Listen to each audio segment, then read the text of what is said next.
Di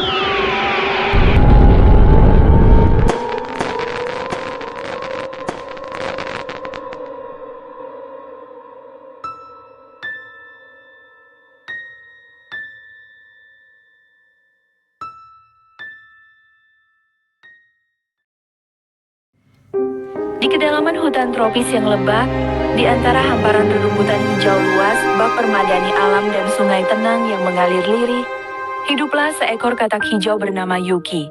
Ia bukanlah katak biasa. Ia memiliki jiwa petualang yang tak kenal lelah. Setiap hari, ia menjelajahi setiap sudut hutan, melompat dari satu dedaunan ke dedaunan lain, menikmati kesejukan udara dan keindahan alam sekitarnya. Hutan itu adalah rumahnya, tempat ia merasa aman dan tenang. Ia mengenal setiap lekuk tanah, setiap suara kicau burung, setiap gemericik air sungai. Kehidupan Yuki begitu damai hingga suatu siang yang cerah. Saat sedang asyik mengejar kupu-kupu berwarna biru kehijauan, Yuki tanpa sengaja terjerembab ke dalam hamparan rerumputan hijau yang membentang luas di tepi sungai. Rumput-rumput itu tinggi dan lebat, menjulang hingga menutupi pandangannya. Ia tersesat. Awalnya, Yuki masih merasa senang. Ia melompat-lompat di antara batang-batang rumput yang lembut, menikmati sensasi baru ini. Namun, seiring berjalannya waktu, rasa senang itu berganti dengan kepanikan. Matahari mulai terasa terik, dan Yuki tak mampu menemukan jalan keluar dari labirin hijau itu. Arah mata angin seakan hilang di telan rimbunnya rumput.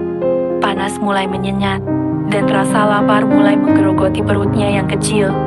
Tubuhnya terasa lemas, dan ia mulai putus asa. Di tengah keputusasaannya, Yuki melihat sesuatu yang membuatnya sedikit terhibur. Seekor belalang hijau sedang mengolok-olok seekor capung merah di dekatnya. Belalang itu tampak sombong dan kejam, sementara capung merah itu ketakutan. Melihat pemandangan itu, Yuki yang sudah sangat lapar, tiba-tiba merasa jengkel pada belalang tersebut. Tanpa berpikir panjang, dengan sisa tenaga yang ada, Yuki melompat dan menangkap belalang itu. Dengan cepat dan tanpa ampun, Yuki menelan belalang hijau itu bulat-bulat. Setelah memakan belalang itu, Yuki merasa bersalah. Ia menyesali perbuatannya yang tiba-tiba dan kejam. Namun, rasa bersalah itu segera sirna tergantikan oleh rasa syukur. Perutnya yang keroncongan kini terisi, dan tenaganya kembali pulih. Yuki menyadari bahwa mungkin itu adalah takdir belalang itu, dan sekaligus menjadi rezeki baginya yang sedang kelaparan. Dengan tenaga yang kembali terisi, Yuki melanjutkan perjalanannya.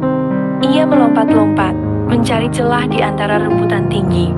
Dan akhirnya, setelah beberapa saat berjuang, Yuki berhasil menemukan jalan keluar dari labirin rumput hijau itu.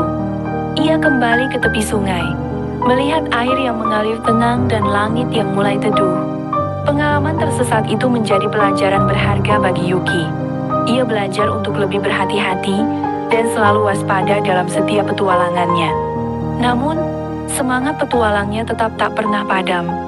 Keesokan harinya, Yuki kembali menjelajahi hutan dengan hati yang lebih bijak dan langkah yang lebih pasti.